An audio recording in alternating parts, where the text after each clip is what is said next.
ఎన్టీఆర్ విగ్రహాన్ని తొలగించే దమ్ము మీరు రాజశేఖర రెడ్డి గారి విగ్రహం మీద టచ్ చేసే దమ్ము మీకుందని చెప్పి మేము కాంగ్రెస్ పార్టీ తరఫున ప్రశ్నిస్తా ఉన్నాం. బీజేపీ ఎజెండా ప్రకారం మీరు నడుచుకుంటామంటే ఇక్కడ కుదరవు, మీ పప్పులు ఉడకవు. ఇది దేశవ్యాప్తంగా ఆందోళన చేపట్టగలం. ఈరోజు నేను క్వశ్చన్ చేస్తా ఉన్నా ఈ ఎన్డీఏ కూటమి మున్సిపల్ కమిషనర్ని. కర్ణం బలరాం గారి జిల్లా తెలుగుదేశం పార్టీ అధ్యక్షుడుకున్నటువంటి సమయంలో అద్దంకి బస్టాండ్లో ఎన్టీఆర్ విగ్రహం పెట్టారు. ఇప్పుడు ఆయన వైసీపీ పార్టీలో ఉన్నాడు. ఆయన ఆ కమిటీ ఒక లెటర్ ఇస్తారు, ఎన్టీఆర్ విగ్రహాన్ని తొలగించే దమ్ము మీ కమిషనర్కి మీ పాలక వర్గానికి ఉందని చెప్పి అడుగుతా ఉన్నా. అలాగే బాలినేని శ్రీనివాసరెడ్డి గారు వైసీపీ నాయకుడు, గతంలో మంత్రిగా పనిచేశాడు. ఆయన హయాంలో చర్చి సెంటర్లో మరి రాజశేఖర రెడ్డి గారి విగ్రహం పెట్టారు. ఇప్పుడు ఆయన జనసేన పార్టీలో ఉన్నాడు. ఆయన లెటర్ ఇస్తాడు, ఆ కమిటీ లెటర్ ఇస్తుంది, మీరు రాజశేఖర రెడ్డి గారి విగ్రహం మీద టచ్ చేసే దమ్ము మీకుందని చెప్పి మేము కాంగ్రెస్ పార్టీ తరఫున ప్రశ్నిస్తూ ఉన్నాం. మీ ఇష్టానుసారంగా కాంగ్రెస్ పార్టీ ఏదో బీజేపీ ఎజెండా ప్రకారం మీరు నడుచుకుంటామంటే ఇక్కడ కుదరవు, మీ పప్పులు ఉడకవు. మేము తెలియజేస్తూ ఉన్నాం, ఇది జాతీయ సమస్య కాబోతుంది. మేము అనుకుంటే ఇది దేశవ్యాప్తంగా ఆందోళన చేపట్టగలం, మీ సంగతి తేల్చగలం, మిమ్మల్ని కోర్టు బోన్లు ఎక్కించి మీకు శిక్షణ పడే విధంగా మేము చేయగలం.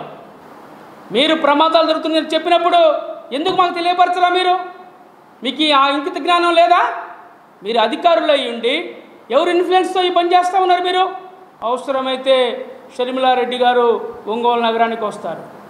మా తెలుగు రాష్ట్రాల ముఖ్యమంత్రులు ఇక్కడికి తెలంగాణ నుంచి రేవంత్ రెడ్డి గారు కానివ్వండి, ఇటు కర్ణాటకలో ఉన్నటువంటి మరి సిద్ధరామయ్య గారు, డీకే శివకుమార్, మా పక్కనుంటే తమిళనాడు రాష్ట్రం మా కూటమిలో భాగస్వామైనటువంటి స్టాలిన్, వీళ్ళందరినీ తీసుకొచ్చి మీ తాట తీస్తామని కూడా ఈ సందర్భంగా మేము హెచ్చరిస్తూ ఉన్నాం.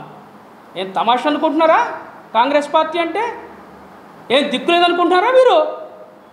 ఈ దేశానికి దిక్సూసి కాంగ్రెస్ పార్టీ. ఇప్పటికైనా ఒళ్ళు దగ్గర పెట్టుకొని పనిచేయమని చెప్పి మేము కోరుతా ఉన్నాం అధికారులని, అలాగే మరి ఎన్డీఏ కూటమిలో భాగస్వామైనటువంటి పక్షాలని. ఏం ఆ విగ్రహాలకు ఒకటి ఈ విగ్రహాలకు ఒకటా? వాళ్ళకో ధర్మం మాకో ధర్మమా? చెప్పండి. నిజంగా వాస్తవంగా అడ్డమైతే మేమే తొలగిస్తాం. ఎందుకు ఈ విధంగా మీరు దుందుడికి వ్యవహరిస్తూ ఉన్నారు? ఏమనాలి మిమ్మల్ని? మేము ఒకటే కోరుతా ఉన్నాం, ఎక్కడ వెనక్కి తగ్గేదే లేదు ఈ విషయంలో. ఒక జాతీయ నేత ఆయన, ఏం సామాన్యుడా? గల్లీ లీడర్లకి ఢిల్లీ లీడర్లకి మీ ఇష్టానుసారంగా మరి ఈది రౌడీలకి విగ్రహాలు పెట్టి పూజలు చేస్తూ ఉంటే, దండలు వేస్తూ ఉంటే, ఊరేగిస్తూ ఉంటే వాళ్ళ విగ్రహాలను తొలగించి దమ్ము మీకు లేదు? ఈ దేశం కోసం బలిదానం అయినటువంటి రాజీవ్ గాంధీ విగ్రహాన్ని మీరు తొలగిస్తారా? ఎంత గుండె ధైర్యం మీకు?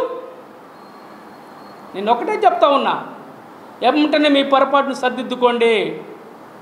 లేని పక్షంలో ఈ విషయాన్ని జాతీయ సమస్యగా మేము తీసుకెళ్తామని కూడా చెప్తా ఉన్నా. ఒంగోలు అట్టుడికి పోతుందని కూడా చెప్తా ఉన్నా, హెచ్చరిస్తున్నాము కూడా. ఏం తమాషా అనుకుంటున్నారా కాంగ్రెస్ పార్టీ అంటే? ఎవరు లేరులే, ఒక పార్టీ బలహీనంగా ఉంది, ఒక ఎమ్మెల్యే లేడు, ఒక ఎంపీ లేడు, ఏం చేద్దాం చూద్దాం అనుకుంటున్నారా మీరు? బీజేపీ అంటే ఎజెండాని అమలు పడతారనుకుంటున్నారా మీరు? ఖబర్దార్ అని చెప్పి కూడా మేము చెప్తా ఉన్నాం. రాష్ట్ర వ్యాప్తంగా దేశవ్యాప్తంగా కాంగ్రెస్ పార్టీ శ్రేణులు తరలి వస్తాయి ఇక్కడికి. దీన్ని గుర్తుపెట్టుకోండి. మీరు ఒక జాతీయ నాయకుడికి ఇంత అవమానం చేస్తారా మీరు? నేను ఒకటే తెలియజేస్తా ఉన్నా, ఇప్పటికైనా మీ ప్రవర్తన మార్చుకోండి. ప్రభుత్వం సానుకూలంగా స్పందించే విధంగా చేయండి. లేని పక్షంలో మేము కేసులు పెడతాం, కోర్టు బోన్ ఎక్కిస్తాం అని చెప్పి కూడా మీకు తెలియజేస్తూ